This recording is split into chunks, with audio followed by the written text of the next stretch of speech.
ಹೂವಿನ ಬಾಣದಂತೆ ಯಾರಿಗೂ ಕಾಣದಂತೆ ಹಾಡಿನ ಸಾಲಿನಲ್ಲಿ ನೋಡುವ ಪ್ರಾಣದಂತೆ ಚೇತನವಾದಂತೆ ನಿನ್ನ ನೂತನವಾದ ನಿಬಂಧ ಹೀಗಿರೋದು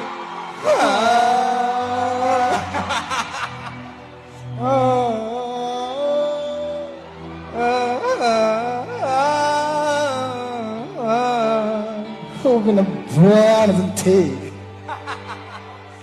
ಥ್ಯಾಂಕ್ ಯು ಮಳವಳ್ಳಿ. ಆ ಮಗು ತುಂಬಾ ಕ್ಯೂಟ್ ಆಗಿ ಎಲ್ಲ ಕಡೆ ಹಾಡ್ತಾ ಇದ್ದಾಳ.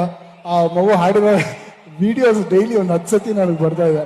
ಎಲ್ಲಾದ್ರೂ ದೇವರೊಳಗೆ ಆಶೀರ್ವಾದ ಮಾಡಲಿ. ತುಂಬಾ ಕ್ಯೂಟ್ ಆಗಿ ತುಂಬಾ ಇನ್ನೋಸೆಂಟ್ ಆಗಿದೆಯಾ ಕಂದ, ಹಾಗೆ ಇನ್ನೋಸೆಂಟ್ ಆಗಿರು. ಒಳ್ಳೇದಾಗಲಿ.